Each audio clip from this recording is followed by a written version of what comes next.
İndi isə istəyərdim ki, bir bağlantı yaradaq və Avropa Şurası Parlament Assambleyası bugündən etibarən, yaz sesiyası bugündən etibarən fəaliyyətinə başlayır və elə bu müstəvidə bilirik ki, Azərbaycan Türkiyə əleyhinə müxtəlif qətnamələr müzakirə olunur, fikirlər səsləndirilir. Aprelin 11-nə qədər davam edəcək bu sesiyada nələrin danışılacağı gözlənilir. Elə istəyərdim ki, Strasburqdan bir bağlantı yaradaq. Hüquq müdafiəçisi Əhməd Şahidov suallarımızı cavablandırsın. Əhməd bəy, siz də bilirik ki, orada iştirak edirsiniz. Salamlamaq istəyirik sizi və hansı məsələlər gündəmə gətiriləcək? Bu müstəvidə ilkin fikirlərinizi alaq.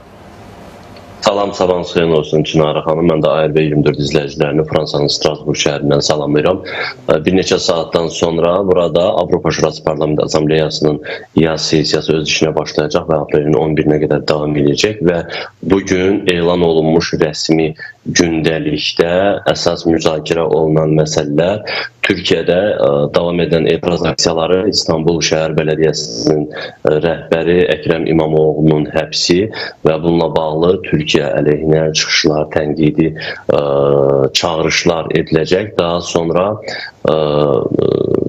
Macaristanda LGBT nümayəndələrinin haqlarının tapdanması, paytaxt Budapeştdə onların paradının ləğv edilməsi məsələsi və baş nazir Viktor Orbana qarşı müəyyən müzakirələr keçiriləcək və bundan sonra Serbiyada bugün davam edən etiraz aksiyaları, xüsusən də mart ayında hökumət əleyhinə antikorrupsiya etirazları, hökumətin istifaya getməsi və prezident Vučićin Avropa dəyərlərinə, Avropa prinsiplərinə zid siyasəti müzakirəyə çıxarılacaq və Serbiya əleyhinə tənqidi çıxışlar ediləcək. Daha sonra gündəlikdə ənənəvi olaraq Ukraynada müharibə, Rusiyaya qarşı sanksiyaların genişləndirilməsi məsələsi var. Yaxın Şərqdə vəziyyət, humanitar böhran məsələlərin müzakirə ediləcək və əsas gözləntilər Gürcüstan nümayəndə heyətinin bu sesiyada akreditasiyasının ləğv edilməsidir. Çünki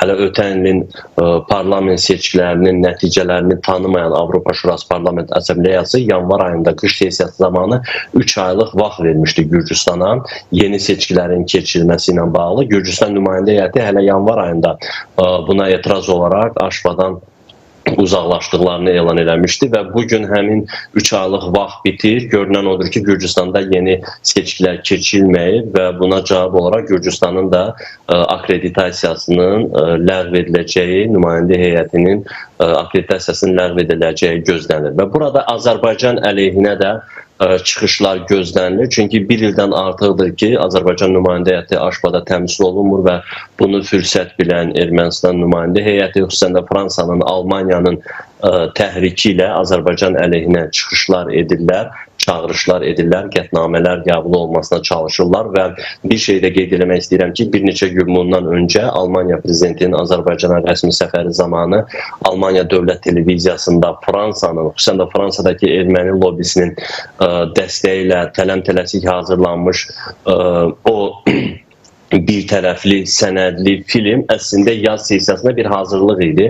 Avropalı deputatlara bir material verirlər, bir mesaj verirlər ki, yaz sesiyasında Azərbaycana qarşı hansı məsələlər üzərindən tənqidi çıxışlar etmək lazımdır və burada əsas məsələ bugün Bakıda məhkəməsi davam edən erməni əsilli şəxslərin azadlığa buraxılması məsələsi və erməni tərəfi bunu elə bir səviyyədə edir ki, güya Azərbaycanda insan haqlarının, demokratiyanın vəziyyəti ilə bağlı narahatdırlar.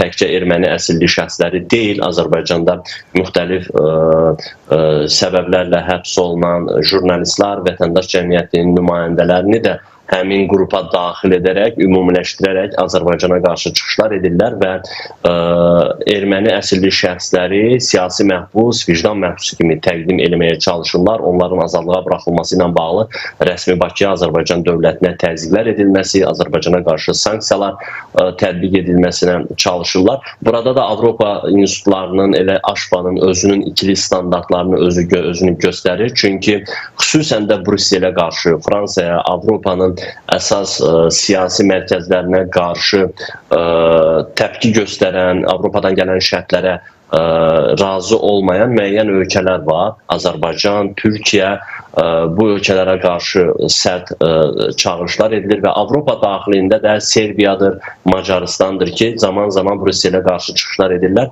Onların da bugün müzakirəyə çıxarılması heç də təsadüfi deyil, gözlənilən idi. Bu baxımdan düşünürəm ki, bu sessiya Azərbaycan və Türkiyə əleyhinə çıxışlarla yadda qalacaq və bu həftə ərzində xüsusən də Türkiyəyə qarşı edilən bu tənqidlər fonunda Azərbaycan da tənqid olunacaq. Burada ikili standartlar həm də özünü nə də göstərir. İllərdir ki, Yaxın Şərqdə müharibə davam edir. Beynəlxalq Kriminal Məhkəməsinin İsrailin baş naziri Netanyahu'nun həbs edilməsi ilə bağlı qərarı var. Bununla bağlı Aşqabada heç bir zaman tənqidlər səslənmir. İsrailə qarşı sanksiyalar tətbiq edilməsinə bağlı çağırışlar edilmir. Bugün ABŞ-da, Kaliforniya ştatında on minlərlə insan Prezident Donald Trump'a qarşı aksiyalar keçirib, etiraz edirlər. Bununla bağlı ABŞ əleyhinə bir kəlmə belə səsləndirilmir.